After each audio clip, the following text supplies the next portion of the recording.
Teachers room में आप सभी का स्वागत है। हम बात कर रहे थे बिहार प्राथमिक शिक्षक भर्ती के पाठ्यक्रम की, जिसमें हमने आधुनिक भारत और मध्यकालीन भारत के बारे में पढ़ लिया था। प्राचीन भारत और मध्यकालीन भारत के बारे में पढ़ लिया था। आज हम पढ़ेंगे आधुनिक भारत के बारे में। किसके बारे में? मॉडर्न इंडिया के बारे में, जिसमें हमारे टॉपिक रहने वाले हैं आज की क्लास में 1857 का विद्रोह, British east India company, Bharat के प्रमुख गवर्नर जनरल और वायसराय, और उसके बाद हम बात करेंगे सामाजिक सुधार आंदोलन की। ये हमारी आज की क्लास के टॉपिक रहने वाले हैं। तो हम बात करते हैं अपने पहले टॉपिक से, British east India company. East India company की स्थापना कैसे हुई, कैसे ईस्ट इंडिया कंपनी ने यहाँ पे अपना साम्राज्य स्थापित किया, तो बात करते हैं इसकी। ब्रिटिश ईस्ट इंडिया कंपनी 16वीं-17वीं शताब्दी में कई यूरोपीय देशों के लोग भारत में व्यापार करने के उद्देश्य से भारत आए। यानी 16वीं और 17वीं शताब्दी में भारत व्यापार करने के लिए कई लोग भारत से आए। भारत में यूरोपीय कंपनियों के आगमन का क्रम, सबसे पहले कौन आए? पुर्तगाली, अंग्रेज, ब्रिटिश, जैसे अंग्रेज जो ब्रिटिश हैं, डच आए, फिर जो हॉलैंड के निवासी थे, डेन आए थे, डेनमार्क के निवासी एवं फ्रांसीसी। इनमें अंग्रेज सर्वाधिक सफल रहे। यानी कुल मिला के 5 से 6 लोग व्यापार करने आए, जिसमें सबसे सफल कौन रहे? अंग्रेज। कौन कौन आए थे? पुर्तगाली आए थे, अंग्रेज आए थे, हॉलैंड के निवासी डच लोग आए थे, डेनमार्क के निवासी आए थे एवं फ्रांसीसी आए थे। ये लोग भारत में व्यापार करने के उद्देश्य से आए थे। आगे बात करते हैं। भारत में व्यापार करने का सबसे पहले पुर्तगाल ईस्ट इंडिया कंपनी, सबसे पहले भारत में व्यापार करने के लिए कौन आई? पुर्तगाल ईस्ट इंडिया कंपनी 1498 ईस्वी में आई थी। कौन सी कंपनी आई? पुर्तगाल ईस्ट इंडिया कंपनी। भारत में आने वाला 1498 ईस्वी में प्रथम यूरोपीय यात्री वास्को डी गामा पुर्तगाली ही था। जो भारत में प्रथम यूरोपीय यात्री आया था वास्को डी गामा, इसको बोलते हैं कि भारत की खोज करने वाले कौन था? Vasco D gamma. ये पुर्तगाली यात्री था। ये किस उद्देश्य से आया था? ये भारत में व्यापार के उद्देश्य से आया था। आगे बात करते हैं। पुर्तगाल के बाद अंग्रेज ब्रिटिश ईस्ट इंडिया कंपनी 1600 में भारत में व्यापार करने आई।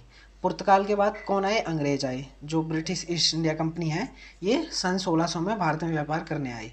इसके बाद डच ईस्ट इंडिया कंपनी 1602 ईस्वी में आई। फिर इसके बाद डेनिश, जो डेनमार्क के निवासी हैं, ये कंपनी आई 1616 ईस्वी में। तथा अंश में फ्रांसीसी ईस्ट इंडिया कंपनी आई। लास्ट में कौन सी कंपनी आई? फ्रांसीसी ईस्ट इंडिया कंपनी। ये आई थी 1664 में। ये सारे क्या करने आई थी? भारत में व्यापार करने के उद्देश्य से आई थी। आगे बात करते हैं। भारत में प्रथम अंग्रेज व्यक्ति कौन आया था? इसका नाम था जॉन मिल्डेन। क्या था? इसका नाम था जॉन मिल्डेन हॉल। ये आया था 1599 में। ये कब आया था? 1599 में। ब्रिटेन की महारानी एलिजाबेथ प्रथम द्वारा 31 दिसंबर 1600 को प्रदान किए गए चार्टर द्वारा ब्रिटिश इंडिया कंपनी की स्थापना की थी। ब्रिटिश ईस्ट इंडिया कंपनी की किसके द्वारा स्थापना की गई थी? जो ब्रिटेन की महारानी एलिजाबेथ प्रथम थी, उन्होंने एक चार्टर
चलिए बात करते हैं गवर्नर जनरल एवं वायसराय के बारे में।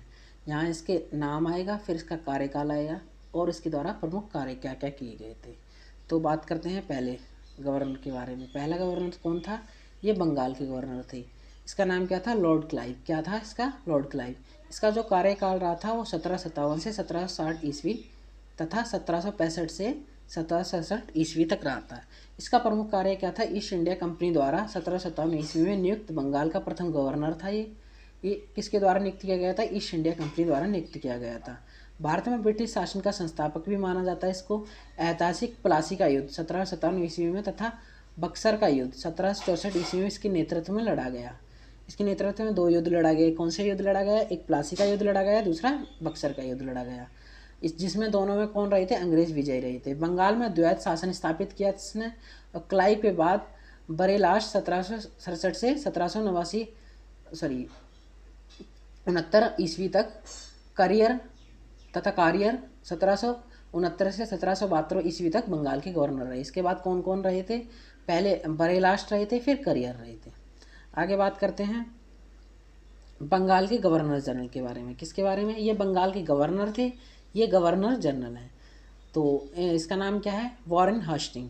इसका कार्यकाल रहा है 1772 से 1785 ईस्वी। इसने क्या क्या किया? बंगाल में द्वैत शासन की समाप्ति कर दी। बंगाल का शासन ईस्ट इंडिया कंपनी के अधीन किया। इन्होंने क्या किया? बंगाल का जो शासन था वो ईस्ट इंडिया कंपनी के अधीन कर दिया। 1773 ईस्वी में रेगुलेटिंग एक्ट के तहत होस्टिंग को बंगाल का गवर्नर से प्रथम गवर्नर जनरल बनाया गया। इनको क्या बनाया गया है? ये गवर्नर थे, इनको प्रथम गवर्नर जनरल बना दिया गया है। किस एक्ट द्वारा? ये हेस्टिंग रेगुलेटिंग एक्ट के तहत। आगे बात करते हैं इसी एक्ट के तहत कलकत्ता, जो वर्तमान में कोलकाता है, में उच्चतम न्यायालय की स्थापना की गई थी। किसकी की गई थी? उच्चतम यानी हाई कोर्ट की स्थापना की गई थी। बंगाल की राजधानी कोलकाता को अंग्रेजी साम्राज्य की राजधानी घोषित किया गया था। राजधानी इन्होंने क्या बना ली? अपनी कलकत्ता बना ली। आगे बात करते हैं 1775 से 1782 ईस्वी में प्रथम आंग्ल मराठा युद्ध में एवं 1780 से 84 में द्वितीय मैसूर युद्ध हुआ। इनके नेतृत्व में कौन कौन से युद्ध हुआ? प्रथम आंग्ल मराठा युद्ध हुआ और द्वितीय आंग्ल मैसूर युद्ध हुआ। आगे बात करते हैं लॉर्ड कॉर्नवालिस की। किसकी बात करते हैं? लॉर्ड कॉर्नवालिस की। इसका शासनकाल रहा है 1786 से 1793 ईस्वी। इसके शासनकाल में क्या हुआ? तृतीय आंग्ल मैसूर युद्ध हुआ 1790 से 92 ईस्वी में। बंगाल में स्थायी भूमि बंदोबस्त योजना की इसने शुरुआत करी। ये कब रही थी इसने? 1793 ईस्वी में। भारतीय सिविल सेवा का जनक भी इसे कहा जाता है। किसको कहा जाता है? लॉर्ड कॉर्नवालिस को। किसका कहा जाता है? जो आजकल पीसीएस से यूपीएससी जो पीसीएस एग्जाम करवाती है, जो आईपीएस आईएएस अधिकारी बनते हैं, इसका जनक किसे माना जाता है? लॉर्ड कॉर्नवालिस को माना जाता है। शासक के पृथकीकरण का सिद्धांत इसने ही दिया था और कॉर्नवालिस संहिता इसने लागू की थी 1793 ईस्वी में। आगे बात करते हैं सर जॉन शोर के बारे में। किसके बारे में बात करते हैं? सर जॉन शोर के बारे में। इसका शासनकाल रहा है 1793 से 1798 ईस्वी। इसने अपनी हस्तक्षेप तटस्थ नीति के लिए विख्यात है। ये किसके लिए विख्यात है? अपनी हस्तक्षेप तथा तटस्थ नीति, यानी इसने कुछ नहीं किया, आपने आराम से शासनकाल पूरा किया और मज़े से चला गया, इसने कोई कार्य नहीं किया। आगे बात करते हैं लॉर्ड वेलजी। किसके बारे में बात करते हैं? लॉर्ड वेलजी। इसका शासनकाल रहा है 1798 से 1805 ईस्वी तक। इसने क्या किया? इसने सहायक संधि प्रथा द्वारा भारत में ब्रिटिश साम्राज्य का विस्तार किया। इसने एक प्रथा लाई, सहायक संधि प्रथा। इससे ब्रिटिश साम्राज्य का विस्तार किया और चतुर्थ आंग्ल मैसूर युद्ध 1799 ईस्वी में इसके शासनकाल के बीच ही हुआ और द्वितीय आंग्ल मराठा युद्ध 1803 से 1804 के ईस्वी तथा कलकत्ता, जो वर्तमान कोलकाता में है, फोर्ट विलियम कॉलेज की स्थापना इसी के शासनकाल में हुई। आगे बात करते हैं लॉर्ड मिंटो के बारे में। किसके बारे में बात करते हैं? लॉर्ड मिंटो के बारे में। यहाँ से एक पॉइंट छूट गया। वेलजी के बाद सर जॉर्ज बार्लो। कौन रहे थे? सर जॉर्ज बार्लो 1805 से 1807 ईस्वी तक बंगाल के गवर्नर जनरल रहा है। आगे बात करते हैं लॉर्ड मिंटो प्रथम के बारे में। इसका शासनकाल रहा है 1807 से 1813 ईस्वी। इसने क्या क्या किया था? इसने महाराणा रणजीत सिंह के साथ प्रसिद्ध अमृतसर की संधि 1809 ईस्वी में की थी। इसके कार्यकाल में 1813 का चार्टर एक्ट पारित हुआ था। इसके कार्यकाल में क्या हुआ था? सबसे पहला काम तो इसने महाराणा रणजीत सिंह, जो पंजाब वर्तमान पंजाब है, यहाँ के महाराजा थे, इनसे एक अमृतसर की संधि की और दूसरा इसके कार्यकाल में 1813 का चार्टर एक्ट आया था। आगे बात करते हैं लॉर्ड होस्टिंग की। लॉर्ड होस्टिंग का कार्यकाल रहा था 1813 से 1823 ईस्वी तक। इनके शासनकाल में क्या हुआ, प्रथम आंग्ल नेपाल युद्ध हुआ जो 1814 से 16 ईस्वी तक हुआ, और तृतीय आंग्ल मराठा युद्ध हुआ जो 1817 से 1800 ईस्वी तक हुआ था। आगे बात करते हैं लॉर्ड एमहर्स्ट के बारे में। किसके बारे में, लॉर्ड एमहर्स्ट के बारे में। लॉर्ड एमहर्स्ट का शासनकाल रहा 1823 से 1828 ईस्वी तक। इनके शासनकाल में क्या हुआ, प्रथम आंग्ल वर्मा युद्ध हुआ जो 1824 से 1826 ईस्वी तक इसी के कार्यकाल में हुआ था। आगे बात करते हैं भारत के गवर्नर जनरल के बारे में। तो भारत के गवर्नर जनरल में पहला नाम आता है लॉर्ड विलियम बेंटिंग। अभी तक हम बंगाल के गवर्नर जनरल के बारे में बात कर रहे थे, अब हम बात करेंगे भारत के गवर्नर जनरल के बारे में। इनका शासनकाल रहा था 1828 से 1835 ईस्वी तक। 1833 के इनके कार्यकाल में क्या कार्य हुआ, 1833 के चार्टर एक्ट के तहत बंगाल के गवर्नर जनरल को भारत का गवर्नर जनरल बना दिया गया। 1837 में एक चार्टर एक्ट आया जो बंगाल का गवर्नर जनरल था उसको पूरे भारत का गवर्नर जनरल नियुक्त कर दिया गया। बेंटिंग भारत में समाज सुधार के लिए विख्यात हुआ। 1829 ईस्वी में इसने क्या किया, सती प्रथा का अंत किया, कन्या शिशुवध पर प्रतिबंध लगाया, यानी जो लड़कियों को पहले ही मार देते थे उस पर प्रतिबंध लगाया। कलकत्ता, जो वर्तमान कोलकाता में मेडिकल कॉलेज की स्थापना 1835 ईस्वी में हुई, इसी के शासनकाल में। आगे बात करते हैं सर चार्ल्स मैकटॉक के बारे में। सर चार्ल्स मैकटॉक के बारे में, इनका शासनकाल रहा 1835 से 1836 ईस्वी। इनके शासनकाल में क्या हुआ, समाचार पत्रों से प्रतिबंध हटाया गया। इसे समाचार पत्रों का मुक्तिदाता भी कहते हैं। इसे क्या कहते हैं, समाचार पत्र का मुक्तिदाता, क्योंकि उस टाइम सेंसरशिप लगाई गई थी, जो सेंसरशिप इसके शासनकाल में हटा ली गई थी। आगे बात करते हैं लॉर्ड ऑकलैंड के बारे में। लॉर्ड ऑकलैंड का शासनकाल रहा 1836 से 1842 ईस्वी तक। इसके शासनकाल में क्या हुआ, प्रथम आंग्ल अफगान युद्ध हुआ जो 1838 से 42 ईस्वी के बीच हुआ, और शेरशाह द्वारा निर्मित ग्रांड ट्रंक रोड की मरम्मत कराई गई। यानी जो शेरशाह सूरी रोड है इसकी मरम्मत भी किसने करवाई थी, लॉर्ड ऑकलैंड के शासनकाल में हुई। आगे बात करते हैं लॉर्ड एलन बोरो के बारे में। लॉर्ड एलन बोरो का शासनकाल रहा 1842 से 1840 ईस्वी तक। इसके शासनकाल में क्या हुआ, वर्ष 1843 में सिंध का ब्रिटिश राज्य में विलय हुआ। सिंध का जो सिंध प्रदेश है उसका ब्रिटिश राज्य में विलय हो गया और दास प्रथा का अंत इसने किया। आगे बात करते हैं लॉर्ड हॉर्डिंग की। लॉर्ड हॉर्डिंग का शासनकाल रहा 1840 से 1848 के बीच। इसके शासनकाल में क्या हुआ, प्रथम आंग्ल मिस्री युद्ध हुआ जो 1845 ईस्वी में हुआ, और प्राचीन स्मारकों का इसने संरक्षण प्रारंभ करवाना शुरू किया। आगे बात करते हैं लॉर्ड डलहौजी के बारे में। किसके बारे में बात करते हैं, लॉर्ड डलहौजी के बारे में। लॉर्ड डलहौजी का शासनकाल रहा 1848 से 1856 के बीच। इसके शासनकाल में क्या हुआ था, द्वितीय आंग्ल वर्मा युद्ध हुआ था जो 1851 से 52 ईस्वी के बीच हुआ। PWD जो सार्वजनिक निर्माण विभाग है, जो PWD विभाग है जिसका आजकल काफ़ी अच्छा यूज़ होता है, इसका निर्माण इसको पारित किया गया, और सर चार्ल्स वुड की शिक्षा सुधार नीति आई।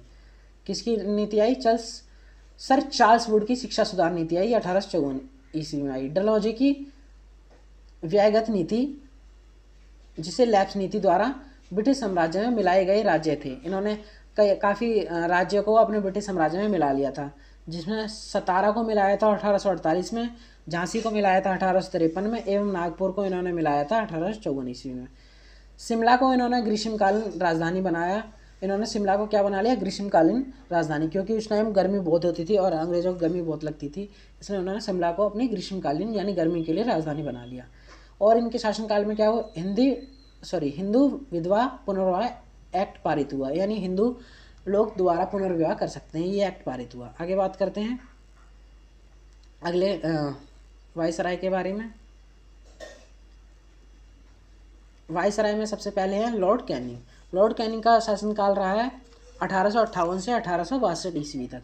इनके शासनकाल में क्या हुआ, कैनिंग 1856 से 1800 ईस्वी तक भारत का गवर्नर जनरल और अंतिम रहा था। ये कौन रहा था, अंतिम रहा था ये गवर्नर जनरल। इसके बाद वायसराय का शासनकाल शुरू हो गया।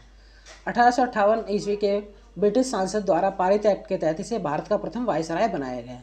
इसे क्या बनाया गया है, भारत का प्रथम वायसराय, यानी गवर्नर जनरल था, अब इसे वायसराय के नाम से जाने जाना लगा। महारानी विक्टोरिया भारत की सम्राज्ञी घोषित की गई 1858 ईस्वी में, यानी अब महारानी विक्टोरिया भारत की रानी घोषित कर दी गई। मद्रास जो वर्तमान में चेन्नई है, कलकत्ता जो वर्तमान में कोलकाता है, विश्वविद्यालय की स्थापना की गई 1857 ईस्वी में। इसके अलावा इसके शासनकाल में क्या हुआ, भारतीय दंड संहिता 1858 आई एवं सिविल दंड प्रक्रिया CPC 1859 आई एवं इसके अलावा भारतीय परिषद अधिनियम 1861, भारतीय उच्च न्यायालय एक्ट 1861, इसके तहत कलकत्ता जो वर्तमान कोलकाता है, मद्रास जो चेन्नई है, बम्बई मुंबई में उच्च न्यायालय की स्थापना की गई थी। यानी कितने उच्च न्यायालय की स्थापना हुई, 3 उच्च न्यायालय की, कलकत्ता, मद्रास, चेन्नई, मुंबई, सॉरी 4 की, कितने की हुई थी, 4 की, कलकत्ता, चेन्नई, मुंबई और 3 की हुई थी, कोलकाता, मद्रास जो वर्तमान में चेन्नई के नाम से जाना जाता है, और तीसरा बम्बई। माफ़ कीजिएगा 4 नहीं है, 3 है, करेक्ट कर लीजिएगा। आगे बात करते हैं लॉर्ड एलिन के बारे में। लॉर्ड एलिन का शासनकाल रहा था 1862 से 63 ईस्वी के बीच। इनके शासनकाल में क्या हुआ, बहावी आंदोलन का दमन हुआ था। क्या हुआ था, बहावी आंदोलन का दमन हुआ और धर्मशाला में इनकी अचानक मृत्यु हो गई थी। इनकी धर्मशाला है, ये धर्मशाला कोई धर्मशाला नहीं है, मतलब कोई रुकने का स्थान नहीं है। धर्मशाला हिमाचल प्रदेश में एक स्थान का नाम है धर्मशाला, यहाँ इनकी मृत्यु हो गई थी। आगे बात करते हैं सर जॉन लॉरेंस के बारे में। सर जॉन लॉरेंस का शासनकाल रहा था 1864 से 1859 ईस्वी के बीच। इनके शासनकाल में क्या हुआ, बड़ी मात्रा में रेलवे एवं नहरों का निर्माण हुआ था। किसका निर्माण हुआ, रेलवे एवं नहरों का निर्माण हुआ, संचार व्यवस्था इन्होंने स्थापित की। आगे बात करते हैं लॉर्ड मेयो का। लॉर्ड मेयो का शासनकाल रहा था 1859 से 1872 ईस्वी। इन्होंने क्या किया, मेयो कॉलेज की स्थापना की, अजमेर में हुई थी इसकी स्थापना। इसके अलावा इनके कार्यकाल में 1872 ईस्वी में प्रथम जनगणना कराई गई। इनके शासनकाल में क्या हुई, प्रथम जनगणना सेंसेक्स हुई थी, ठीक है। और इनके कार्यकाल के दौरान ही अंडमान में एक कैदी द्वारा उसकी हत्या कर दी गई थी। यानी इनकी लॉर्ड मेयो की हत्या किसके द्वारा कर दी गई थी, कैदी के द्वारा कर दी गई थी। अंडमान में क्या होता था, काला पानी जेल होती थी, वहीं पे एक कैदी द्वारा इनकी हत्या कर दी गई थी। आगे बात करते हैं लॉर्ड नॉर्थब्रुक के बारे में। इनका शासनकाल रहा था 1872 से 1876 ईस्वी तक। इनके शासनकाल में क्या हुआ, पंजाब में कूका आंदोलन हुआ और बिहार में अकाल पड़ा। बिहार में अकाल किसके शासनकाल में पड़ा, लॉर्ड नॉर्थब्रुक के शासनकाल में। आगे बात करते हैं लॉर्ड लिटन के बारे में। इनका शासनकाल रहा था 1876 से 1800 ईस्वी तक, 1880 ईस्वी तक। लिटन एक विख्यात कवि लेखक थे, ये कवि भी थे और लेखक थे, जिसे ओवन मेरिडिथ के नाम से भी जाना जाता था। इन्हें क्या जाना जाता था, ओवन मेरिडिथ के नाम से जाना जाता। लिटन ने सिविल सेवा प्रवेश आयु 21 से घटाकर 19 कर दी। यानी सिविल सेवा में जाने के लिए इन्होंने 21 से एज घटाकर कितनी कर दी, 19 कर दी। रिचर्ड स्ट्रेटजी की अध्यक्षता में अकाल आयोग का गठन हुआ है 1878 ईस्वी में। महारानी विक्टोरिया को इनके कार्यकाल में ही केसर ए हिंद की उपाधि दी गई। महारानी विक्टोरिया को कौन सी उपाधि दी गई, केसर ए हिंद की उपाधि दी गई, वो भी इनके ही शासनकाल में हुई थी, कार्यकाल में। प्रसिद्ध वर्नाकुलर एक्ट, प्रेस के प्रतिबंध हेतु तथा भारतीय शास्त्र अधिनियम 1878 इनके ही शासनकाल में हुआ। इसके अलावा द्वितीय आंग्ल अफगान युद्ध 1878 से 1880 के बीच इनके ही शासनकाल में हुआ। आगे बात करते हैं लॉर्ड रिपन के बारे में। लॉर्ड रिपन का शासनकाल रहा है 1880 से 1884 ईस्वी के बीच। इनके कार्यकाल में, शासनकाल में क्या क्या कार्य हुए, वर्नाकुल एक्ट रद्द किया गया 1882 ईस्वी में। रिपन का प्रेस का मुक्तदाता भी कहा जाता है। इन्हें क्या कहा जाता है, रिपन को प्रेस का मुक्तदाता भी कहा जाता है। 1881 में नियमित जनगणना प्रति 10 वर्ष के पश्चात कराई गई। इनके शासनकाल में क्या कराई गई, नियमित जनगणना कराई गई 1881 ईस्वी में। इसके अलावा क्या हुआ, इल्बर्ट विल विवाद 1853 ईस्वी में इनके शासनकाल में हुआ। स्थानीय शासन की प्रणाली की शुरुआत, स्थानीय शासन यानी जो पंचायती राज व्यवस्था है, इनके शासनकाल में ही शुरुआत की गई 1882 ईस्वी में। आगे बात करते हैं लॉर्ड डफरिन के बारे में। लॉर्ड डफरिन के बारे में, इनका कार्यकाल या शासनकाल जो रहा था वो 1884 से 1888 ईस्वी तक रहा था। इनके शासनकाल में क्या क्या कार्य हुआ, A.O. ह्यूम के नेतृत्व में भारतीय राष्ट्रीय कांग्रेस की स्थापना की गई। इनके शासनकाल में 1885 ईस्वी में किसकी स्थापना की गई, भारतीय राष्ट्रीय कांग्रेस की स्थापना की गई। और इनके शासनकाल में तृतीय आंग्ल वर्मा युद्ध हुआ, जो कब हुआ था, 1885 से 1888 ईस्वी तक। आगे बात करते हैं लॉर्ड लैंसडाउन के बारे में। इनका जो कार्यकाल रहा था वो 1888 से 1894 के बीच रहा था। इनके शासनकाल में क्या हुआ, इनके कार्यकाल में भारतीय परिषद एक्ट 1892 पारित हुआ एवं भारत एवं अफगानिस्तान के बीच सीमा रेखा डूरंट रेखा का निर्धारण हुआ था। किसका निर्धारण हुआ था? डूरंट रेखा का निर्धारण हुआ था। आगे बात करते हैं लॉर्ड एल्गिन द्वितीय के बारे में। किसके बारे में बात करते हैं? लॉर्ड एल्गिन द्वितीय के बारे में।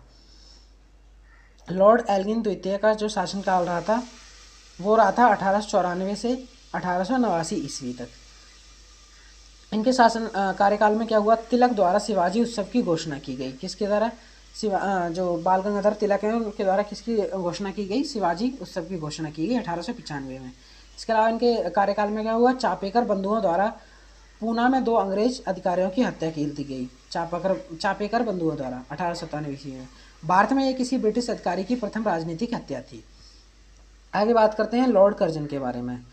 लॉर्ड कर्जन का कार्यकाल रहा था 1899 से 1905 ईस्वी तक। इनके शासनकाल में क्या क्या कार्य हुआ? उत्तर पश्चिम सीमा प्रांत का गठन हुआ। इसके अलावा पश्चिम विश्वविद्यालय अधिनियम 1904 पारित हुआ। प्राचीन स्मारक संरक्षण अधिनियम 1904 पारित हुआ। रेलवे बोर्ड का गठन हुआ 1905 में। पुलिस सुधार हेतु फ्रेजर कमीशन का गठन हुआ। बंगाल विभाजन 1905 में इनके ही कार्यकाल के बीच हुआ, लॉर्ड कर्जन के कार्यकाल में। आगे बात करते हैं लॉर्ड मिंटो द्वितीय के बारे में। किसके बारे में बात करते हैं? लॉर्ड मिंटो द्वितीय के बारे में। लॉर्ड मिंटो द्वितीय का कार्यकाल रहा था 1905 से 1910 ईस्वी तक। इनके कार्यकाल में क्या हुआ? मुस्लिम लीग का गठन हुआ 1906 ईस्वी में। इसके अलावा मार्लो मिंटो सुधार एक्ट पारित हुआ, भारतीय परिषद एक्ट भी कहते हैं जिसे, 1909 में। और इसके अलावा सूरत में कांग्रेस का विभाजन हुआ। कांग्रेस का विभाजन 1907 में हुआ। कांग्रेस किस 2 गुटों में बट गई? एक गर्म दल, एक नरम दल के रूप में बट गई। आगे बात करते हैं लॉर्ड हॉर्डिंग द्वितीय के बारे में। इनका कार्यकाल रहा था 1910 से 1916 ईस्वी तक। इनके कार्यकाल में क्या क्या कार्य हुए? ब्रिटेन के राजा जॉर्ज पंचम का भारत आगमन हुआ। भारत आगमन ये कब हुआ इनका? 12 दिसंबर 1911 में। दिल्ली में बंगाल विभाजन रद्द हुआ, यानी बंगाल को 2 टुकड़ों में बात करने की बात की गई थी। पश्चिम बंगाल और उत्तरी बंगाल के बारे में बात की गई थी, तो इसको रद्द किया गया। दिल्ली राजधानी बनी 1912 में। और हॉर्डिंग के दिल्ली प्रवेश के दौरान बम फेंका गया। जैसे ही हॉर्डिंग दिल्ली में आया, बम फेंका गया 23 दिसंबर 1912 को। फिर इसके बाद इनकी कार्यकाल में क्या हुआ? प्रथम विश्व युद्ध का प्रारंभ हुआ 1914 ईस्वी में। आगे बात करते हैं लॉर्ड चैम्सफोर्ड के बारे में। किसके? लॉर्ड चैम्सफोर्ड के बारे में। इनका कार्यकाल रहा था 1916 से 1921 ईस्वी तक। इनके कार्यकाल के दौरान क्या क्या कार्य हुए? बनारस हिंदू विश्वविद्यालय की स्थापना हुई 1916 में। गांधी जी द्वारा चंपारण में प्रथम सत्याग्रह अप्रैल 1917 में, ये बिहार के चंपारण में हुआ। इसके अलावा इनके कार्यकाल के दौरान जलियांवाला बाग हत्याकांड 13 अप्रैल 1919 को हुआ। और इसके अलावा माउंटेन चैम्सफोर्ड सुधार अधिनियम 1919 इनके कार्यकाल के दौरान लाया गया। आगे बात करते हैं लॉर्ड रीडिंग के बारे में। इनका शासनकाल रहा था 1921 से 1926 ईस्वी तक। इनके कार्यकाल के दौरान क्या क्या घटनाएं हुई? चौरी चौरा कांड हुआ 5 फरवरी 1922 को। काकोरी ट्रेन डकैती कांड हुआ, ये 19 अगस्त 1925 को हुआ। एवं स्वामी श्रद्धानंद की हत्या 1926 ईस्वी में हुई। इसके अलावा कानपुर में अखिल भारतीय साम्यवादी दल का गठन 1924 में इनके ही कार्यकाल के दौरान हुआ था। आगे बात करते हैं लॉर्ड इरविन के बारे में। लॉर्ड इरविन का शासनकाल रहा था 1926 से 1931 ईस्वी के बीच। इनके कार्यकाल में क्या क्या कार्य हुए? साइमन कमीशन का भारत आगमन हुआ। दिल्ली की असेंबली में भगत सिंह एवं बटेश्वर दत्त ने बम फेंका गया। ये 8 अप्रैल 1929 को बटेश्वर दत्त और भगत सिंह ने दिल्ली की असेंबली में बम फेंक दिया। कांग्रेस ने अपने लाहौर अधिवेशन में पूर्ण स्वतंत्रता की घोषणा की। ये कांग्रेस का अधिवेशन हुआ था 31 दिसंबर 1929। इसमें इन्होंने पूर्ण स्वतंत्रता की मांग की। गांधी द्वारा ऐतिहासिक दांडी यात्रा 12 मार्च 1930 को प्रारंभ हुई इन्हीं के कार्यकाल के दौरान। लंदन में प्रथम गोलमेज सम्मेलन 1930 इन्हीं के शासनकाल के दौरान हुआ। और गांधी इरविन समझौता इन्हीं के कार्यकाल के दौरान हुआ 5 मार्च 1931 को।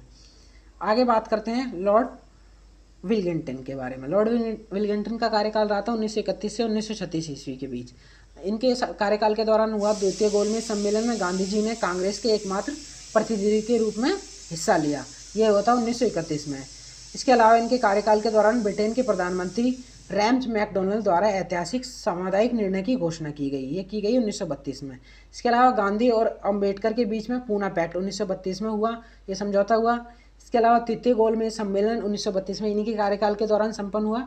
और भारत सरकार अधिनियम 1935 इन्हीं के कार्यकाल के दौरान हुआ। भारत शासन अधिनियम ये वही अधिनियम है जो हमारे भारतीय संविधान में काफ़ी सारा जो हिस्सा है इसी भारत सरकार अधिनियम द्वारा लिया गया है। आगे बात करते हैं लॉर्ड लिनलिंगथो। इनका कार्यकाल रहा था 1936 से 1943 ईस्वी तक। इनके शासनकाल के दौरान हुआ था द्वितीय विश्व युद्ध 1939 से 1945। इसके अलावा कांग्रेस द्वारा व्यक्तिगत सविनय अवज्ञा आंदोलन का प्रारंभ हुआ 17 जनवरी 1941। एवं गांधी जी द्वारा भारत छोड़ो आंदोलन क्या प्रारंभ हुआ था, ये 1942 में हुआ था। आगे बात करते हैं लॉर्ड वेवेल के बारे में। लॉर्ड वेवेल का कार्यकाल रहा था 1943 से 1947 ईस्वी के बीच। इनके कार्यकाल में हुआ शिमला समझौता जो 1945 में हुआ। कैबिनेट मिशन का भारत आगमन हुआ। कैबिनेट मिशन वही है जिसके तहत भारत का संविधान बनाया गया है। ये आया था 24 मार्च 1946 को। पंडित नेहरू द्वारा अंतरिम सरकार का गठन हुआ सितंबर 1946 में। एवं संविधान सभा की प्रथम बैठक हुई 9 दिसंबर 1946 को।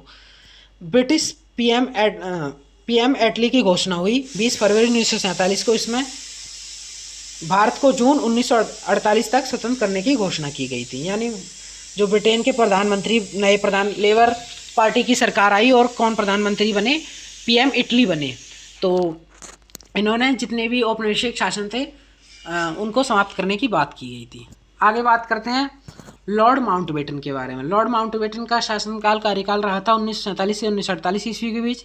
ये भारत के अंतिम वायसराय लॉर्ड माउंटबेटन ने 3 जून 1947 को भारत की विभाजन की घोषणा की। इन्होंने कब घोषणा कर दी भारतीय विभाजन की? 3 जून 1947 को। इसके अलावा इनके शासनकाल में ब्रिटिश संसद में 4 जुलाई 1947 को भारतीय स्वतंत्रता अधिनियम पारित हुआ। इस एक्ट के तहत भारत को 2 टुकड़े में विभाजित करके उसको भारत और पाकिस्तान 2 राज्यों में विभाजित कर दिया गया। यानी 2 राज्य नहीं, 2 देशों के रूप में विभाजित कर दिया गया। अंतिम बात करते हैं चक्रवर्ती राजगोपालाचारी की। चक्रवर्ती राजगोपालाचारी ये रहे थे 1948 से 1950 ईस्वी तक। ये स्वतंत्र भारत के प्रथम वायसराय बने। ये प्रथम वायसराय बने थे। ये थे एक हिंदुस्तानी, ना कि कोई अंग्रेज थे। आगे बात करते हैं सामाजिक सुधार आंदोलन के बारे में। इसके बाद क्या हुआ? सामाजिक सुधार आंदोलन हुए कुछ। तो सबसे पहले सामाजिक सुधार आंदोलन में राजा राममोहन राय के बारे में बात करते हैं। इन्होंने वर्ष 1828 ईस्वी में ब्रह्म समाज की स्थापना की। इन्होंने किसकी स्थापना की? ब्रह्म समाज की स्थापना की। ये कलकत्ता, जो वर्तमान कोलकाता में है, वहाँ स्थापना की। हिंदू धर्म में सुधार करने हेतु तथा एक ईश्वरवाद का प्रचार करने के लिए की गई थी। आगे बात करते हैं राजा राममोहन राय को भारतीय नवजागरण का अग्रदूत कहा जाता है।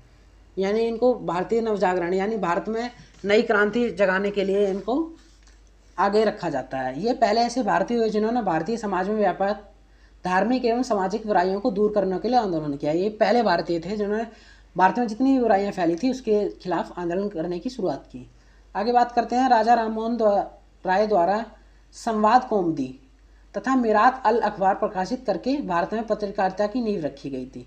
इनके द्वारा कौन कौन से अखबार प्रकाशित किए गए थे? संवाद कौमुदी तथा मिरात अल। यहीं से भारत में पत्रकारिता की नींव मानी जाती है। आगे बात करते हैं वर्ष 1839 में देवेंद्र नाथ टैगोर ने कलकत्ता, जो वर्तमान में कोलकाता है, तत्बोधिनी सभा की स्थापना की। तत्बोधिनी सभा की स्थापना किसने की? देवेंद्र नाथ टैगोर ने। ये की थी 1839 में। आगे बात करते हैं वर्ष 1867 में डॉक्टर आत्माराम पांडुरंग ने बम्बई, जो वर्तमान मुंबई में, प्रार्थना समाज की स्थापना की। प्रार्थना समाज की स्थापना किसने की थी? आत्माराम पांडुरंग ने।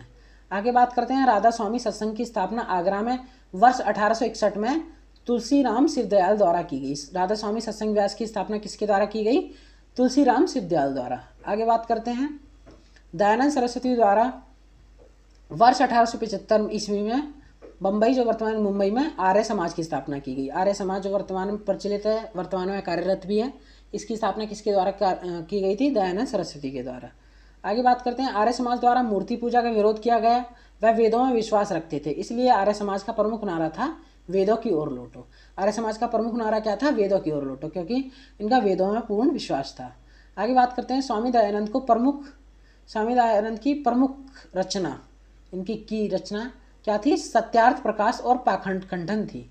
इनकी 2 रचनाएं थी। क्या थी? सत्यार्थ प्रकाश और पाखंड खंडन थी। आगे बात करते हैं वर्ष 1897 में स्वामी विवेकानंद ने रामकृष्ण मिशन की स्थापना की। इन्होंने किसकी स्थापना की? स्वामी विवेकानंद ने रामकृष्ण मिशन की स्थापना की। इन्होंने अपने गुरु रामकृष्ण परमहंस की स्मृति में बेलूर, कहाँ पे स्थापना की थी? बेलूर में, जो वर्तमान में कलकत्ता में है। इसकी स्थापना कहाँ की गई थी? रामकृष्ण मिशन की बेलूर में। आगे बात करते हैं वर्ष 1893 ईस्वी में विवेकानंद ने शिकागो, संयुक्त राज्य अमेरिका के विश्व धर्म सम्मेलन में भाग लिया तथा भारत का प्रतिष्ठा को विश्व मंच पर प्रतिष्ठित किया, यानी भारत की तरफ से इन्होंने भाग लिया। आगे बात करते हैं, अमेरिका जाने से पहले विवेकानंद ने महाराज खेतड़ी के सुझाव पर अपना नाम नरेंद्र नाथ से स्वामी विवेकानंद रखा था। इनका वर्तमान बचपन का नाम क्या था? नरेंद्र नाथ, लेकिन इन्होंने महाराज खेतड़ी के सुझाव पर क्या नाम रखा अपना? विवेकानंद रखा। महादेव गोविंद रनाडे को पश्चिम भारत में सांस्कृतिक पुनर्जागरण का अग्रदूत माना जाता है, यानी उत्तर भारत में किसको माना जाता है? राजा राममोहन राय को। पश्चिम भारत में माना जाता है महादेव गोविंद रनाडे को। आगे बात करते हैं, वर्ष 1875 ईस्वी में थियोसॉफिकल सोसाइटी की स्थापना मैडम HP ब्लोवार्ट्ज़ और हेनरी स्टील ऑलकॉट ने अमेरिका में की। इसके अलावा भारत में होम रूल की तर्ज पर होम रूल लीग की स्थापना वर्ष 1916 में एनी बेसेंट, जो आयरलैंड की निवासी थी, इनके द्वारा की गई। आगे बात करते हैं, महात्मा गांधी द्वारा वर्ष 1932 में छुआछूत के विरोध में हरिजन सेवक मंडल संघ की स्थापना की। महात्मा गांधी ने किसकी स्थापना की? हरिजन सेवक मंडल संघ की स्थापना की। इसके अलावा आगे बात करते हैं, डॉक्टर अंबेडकर द्वारा वर्ष 1942 में अखिल भारतीय अनुसूचित जाति संघ की स्थापना की गई थी। डॉक्टर अंबेडकर द्वारा किसकी स्थापना की गई थी? अखिल भारतीय अनुसूचित जाति संघ की स्थापना की गई थी। यहाँ पे हमारा आधुनिक भारत कंप्लीट होता है। आपको वीडियो पसंद आई तो लाइक शेयर सब्सक्राइब कीजिएगा, और जिसको ये वीडियो की ज़रूरत है, जो भी प्राथमिक शिक्षक भर्ती की तैयारी कर रहा है, उसको ये वीडियो शेयर कीजिएगा। बाकी आपको वीडियो पसंद आई तो लाइक शेयर सब्सक्राइब। धन्यवाद। जय हिंद, जय भारत।